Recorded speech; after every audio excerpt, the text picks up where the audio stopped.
दयानंद सरस्वती के राजनीतिक विचार। हम पिछले वीडियो में दयानंद सरस्वती के राजनीतिक विचारों में अध्ययन कर चुके हैं कि दयानंद सरस्वती का वास्तविक नाम मूलशंकर था। स्वामी दयानंद सरस्वती के राजनीतिक विचार हैं वो वेदों और मनुस्मृति पर आधारित हैं, लेकिन उनमें उन्होंने अपने मौलिक विचारों के रूप में उनको परिवर्तित किया है। तो स्वामी दयानंद सरस्वती ने मर्यादित शासन व्यवस्था का समर्थन किया है, स्वतंत्रता समानता के अधिकार को व्यक्ति के विकास के लिए आवश्यक माना है, राज्य के लोक कल्याणकारी स्वरूप का समर्थन किया है। अब सत्ता का विकेंद्रीकरण, सत्ता का विकेंद्रीकरण।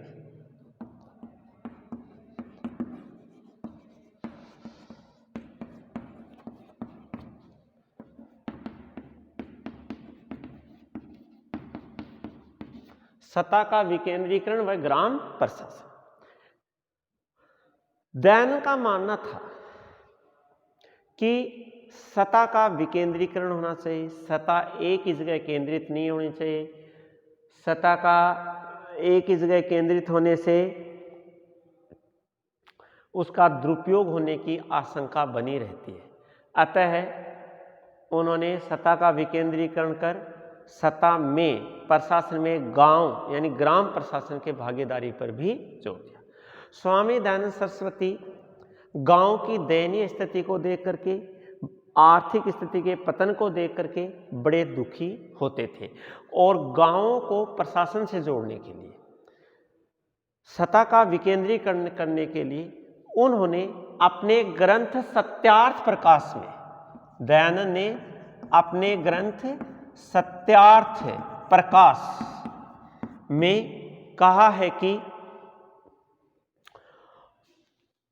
2, 3, 500 कहा है कि 2, 3, 500 2, 3, 500 पहले 2 गांवों के बीच, फिर 3 गांवों के बीच, फिर 5 गांवों के बीच और 100 गांवों के बीच एक प्रशासनिक कार्यालय होना चाहिए। एक प्रशासनिक कार्यालय, एक प्रशासनिक कार्यालय होना चाहिए। इस प्रत्येक प्रशासनिक कार्यालय में योग्य अधिकारियों की नियुक्ति करनी चाहिए और प्रशासन संबंधी कार्य करने का उसे अधिकार दिया जाना चाहिए। तो इस प्रकार से उन्होंने कहा कि यह कार्यालय होना चाहिए, कार्यालय में योग्य अधिकारियों की नियुक्ति की जानी चाहिए और सारे कार्य, प्रशासन के सारे कार्य उन्हीं के द्वारा किया जाना चाहिए। उन्होंने कहा कि एक गांव पर, एक गांव पर एक प्रधान पुरुष होना चाहिए। एक गांव पर, एक गांव पर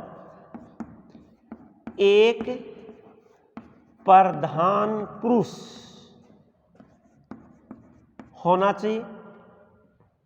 उन्हीं 10 गांव पर, उन्हीं 10 गांव पर दूसरा प्रधान पुरुष, दूसरा प्रधान पुरुष, उन्हीं 20 गांवों पर, 20 गांवों पर तीसरा, उन्हीं 20 गांवों पर तीसरा और उन्हीं 100 गांवों पर, 100 गांवों पर चौथा और उन्हीं 1000 गांवों पर,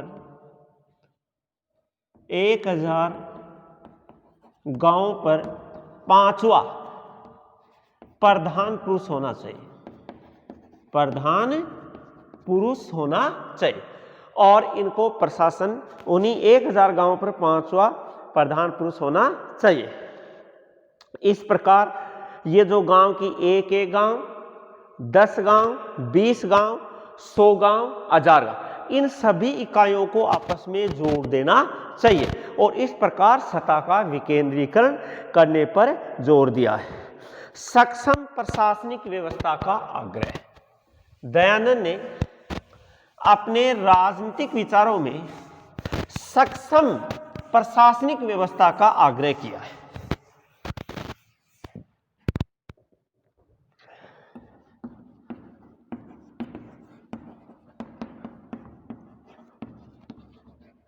सक्षम प्रशासनिक व्यवस्था का आग्रह। उन्होंने कहा कि प्रशासन में योग्य अधिकारियों की नियुक्ति करनी है। प्रशासन में योग्य अधिकारियों की नियुक्ति करनी है। फिर इन अधिकारियों के, प्रत्येक अधिकारियों के अधिकार व कार्यों की व्यवस्था करनी है। उसके दायित्व हैं, उनके कार्य हैं, उनको भली भांति परिभाषित करना है। योग्य अधिकारी की नियुक्ति करनी है। उसके बाद उनके कार्यों, दायित्वों को भली भांति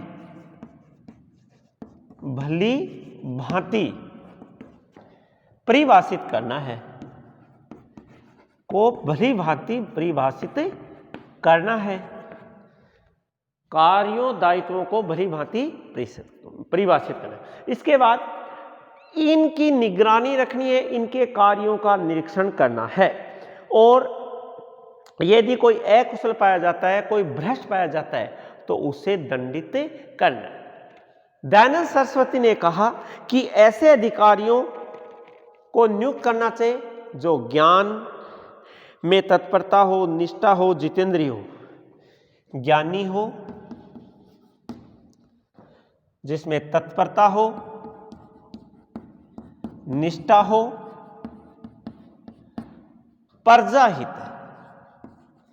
प्रजाहित को महत्व, ज्ञानी हो, तत्परता हो, निष्ठा हो, प्रजाहित को महत्व देने वाला हो।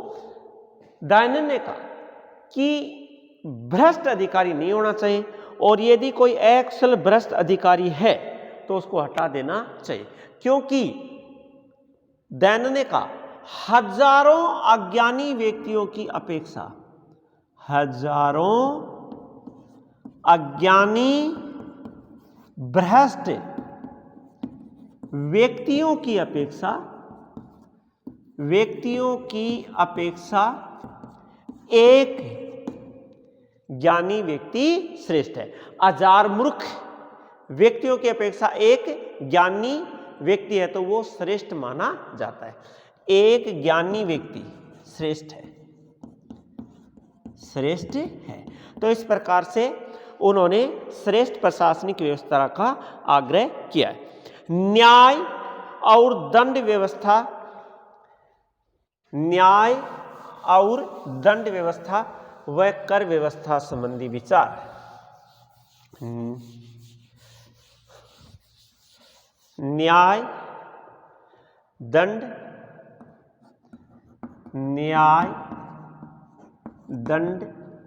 व कर व्यवस्था संबंधी विचार। स्वामी दयानंद सरस्वती ने कहा कि न्याय व्यवस्था श्रेष्ठ होनी चाहिए, पक्षपात रहित, भेदभावपूर्ण होनी चाहिए। किसी के साथ भेदभाव नहीं किया जाना चाहिए, पक्षपात नहीं किया जाना चाहिए। इसके लिए वह कहता है कि न्याय शक्ति का प्रयोग अकेले राजा द्वारा नहीं किया जाना चाहिए।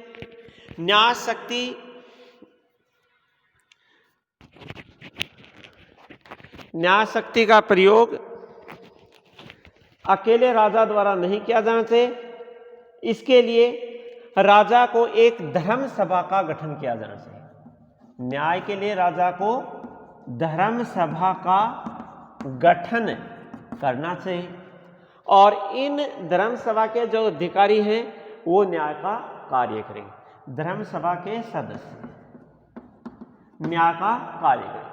धर्म सभा के जिन सदस्यों की नियुक्ति की जाए वो योग्य होने चाहिए और इन धर्म सभा के सदस्यों के न्याय संबंधी जो निर्णय है वो अंतिम निर्णय होने चाहिए, उसमें उसके निर्णय अंतिम होने चाहिए और निर्णय कानून के अनुकूल होने चाहिए। यदि कोई भ्रष्ट न्याय करता है, भेदभावपूर्ण न्याय करता है, तो ऐसे व्यक्ति को दंडित किया जाना चाहिए। तो इस प्रकार से स्वामी दयानंद सरस्वती ने भेदभाव रहित न्याय पर जोर दिया है और उन्होंने कहा है कि पक्षपात रहित कानून के अनुकूल दंड दिया जाना चाहिए। उन्होंने कहा है कि कर व्यवस्था ऐसी होनी चाहिए जिसमें राज्य का हित निहित हो। अंतरराज्य संबंधी अंतरराज्य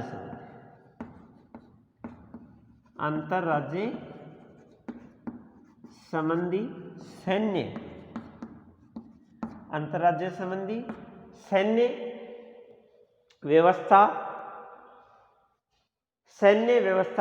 और हित। अंतरराज्य संबंध, सैन्य व्यवस्था और हित। अंतरराज्य संबंध, सैन्य व्यवस्था और हित। दयानंद सरस्वती का मानना था कि एक राज्य द्वारा दूसरे राज्य के साथ सदैव मधुर संबंध स्थापित रखने चाहिए, मित्रवत संबंध स्थापित करने चाहिए, युद्धों से टालना चाहिए, टकराव से टालना चाहिए, मधुर संबंध स्थापित करना चाहिए, दूसरे राज्यों के साथ अच्छे संबंध स्थापित करने चाहिए और युद्धों से टालना चाहिए, युद्ध से बचना चाहिए। लेकिन फिर भी एक राजा को सदैव संकट की स्थिति से बचने के लिए मजबूत होना चाहिए, अपने सैन्य संगठन को मजबूत रखना चाहिए। अतः इसके लिए उन्होंने परराष्ट्र संबंधों में, अंतरराज्यीय संबंधों में मनुस्मृति में जो षड्गुण नीति है, षड्गुण्य नीति, उपाय, दूत व गुप्तचर, मनुस्मृति में जो षड्गुण नीति बताई गई है, जो उपाय बताए गए हैं, दूत व गुप्तचर व्यवस्था बताई गई है, इन के ऊपर आधारित अपने अंतर्राज्यीय संबंधों को स्थापित करने का प्रयास करना चाहिए। जैसे षड्गुण नीति में मनु ने बताया संधि, विग्रह, यान, आसन, द्विवेदी भाव और संश्रय। ये बताए कि एक राजा को संधि करनी चाहिए, युद्ध, यान, आक्रमण, आसन, तटस्थता, द्विवेदी भाव, दोहरी नीति, संशय, आश्रय लेना। यानी इस षड्गुण नीति, उपाय साम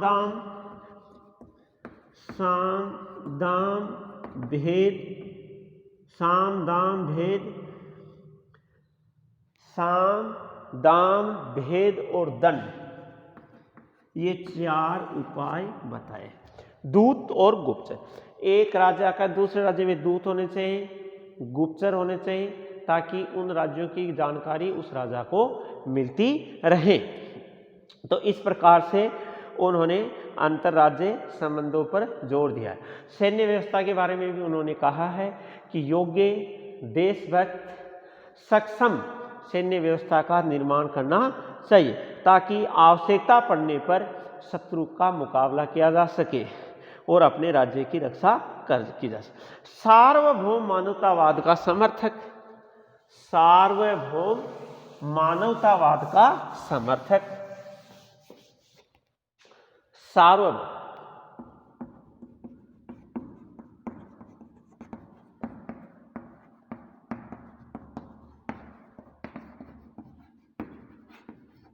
स्वामी दयानंद सरस्वती के धर्म संबंधी विचार संकुचित नहीं थे।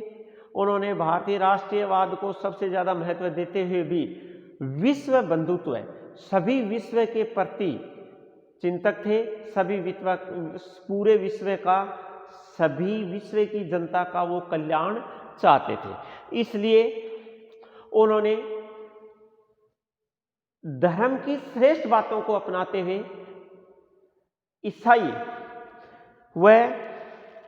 ईसाई धर्म, इस्लाम धर्म उनका खंडन किया, उनकी कमजोरियां बताई, लेकिन उसके प्रति ईर्ष्या, द्वेषता जैसी भाषा का प्रयोग नहीं किया। उन्होंने उनके प्रति संकुचित, द्वेषतापूर्ण व्यवहार नहीं किया। स्वामी दयानंद सरस्वती सदैव सत्य की खोज में लगे रहे और सत्य की खोज के आधार पर ही उन्होंने वैदिक धर्म को प्राणी मात्र का भला करने वाला सबसे श्रेष्ठ धर्म माना और उन्होंने कहा कि सभी धर्म अपनी अच्छाइयों के साथ, अपने अच्छे मूल्यों के साथ जीवित रह सकते हैं। तो इस प्रकार से स्वामी दयानंद सरस्वती ने धर्म सुधार संबंधी जो कार्य किए, समाज में जो आडंबर थे, अंधविश्वास, कुरीतियाँ फैली हुई थी, उनको दूर करने के लिए जो प्रयास किए, उन्हीं से उनके राजनीतिक विचारों का आभास होता है।